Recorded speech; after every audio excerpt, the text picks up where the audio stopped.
Let's have a look at ionic bonding. Ionic bonding is the transfer of electrons typically from a metal to a non-metal. Most of the terminology that we're going to use and the conventions that we use should be nearly the same as what you would have used in grade 10. So ionic bonding involves a cation and an anion, or a multiple of each, but cations are positively charged ions, typically metals, while anions are negatively charged metals, typically non-metals. So when is bonding ionic? Well, we used to say simply when a metal and a non-metal were involved. That's not necessarily enough to fully describe it, so often what we may want to do now that you've seen this property, you may want to check electronegativity values to ensure that a compound is in fact ionic or covalent.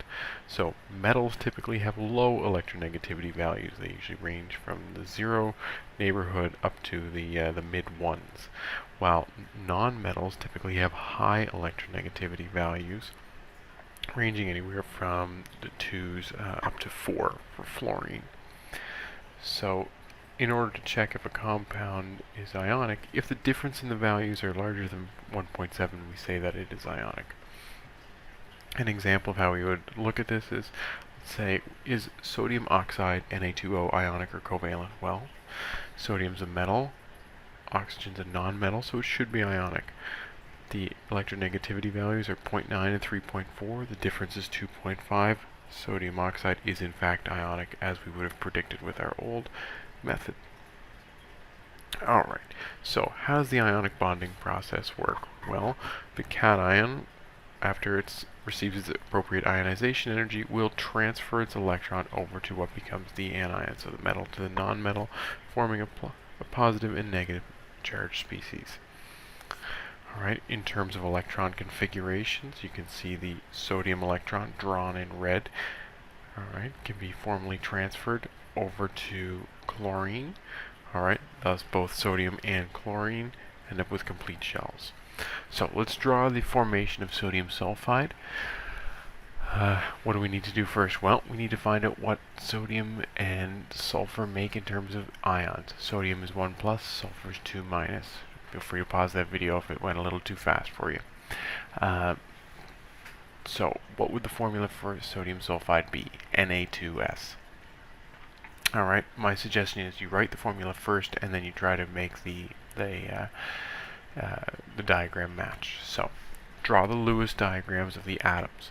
Alright, so this is show the valence electrons of the atom. So each sodium atom present would have 1 valence electron, while sulfur would have 6. Then I would show formally pushing the electrons with an arrow from the from the metal to the non-metal to form the cations and the anion. I would then draw the resulting ions, so Na positive, and sulfur 2-, and write the final formula. Alright, you may want to try to draw the compound form between barium and phosphorus. So again, find out what the ions would be. Barium would be 2+, phosphorus would be 3-. Follow the same approach. Right. Write the formula. So Ba2+ and P3- would make a formula of Ba3P2, so that's barium phosphide. Now, we're going to want to draw the Lewis pictures of each, so we'll draw 3 barium atoms, each with 2 valence electrons. And we'll draw 2 phosphorus atoms, each with 5.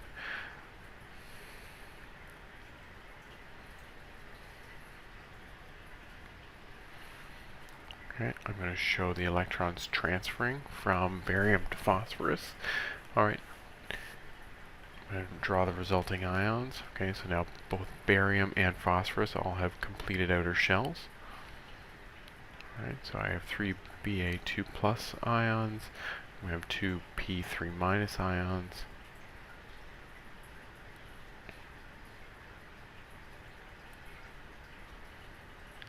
And the resulting formula of Ba3P2. Right, this is all we want you to be able to do to represent ionic bonding. Alright, so what's the deal with ionic compounds? They have high melting points, they conduct electricity when in the molten state or dissolved in water. They're quite brittle, and they have low volatility, meaning they don't turn into gases very well.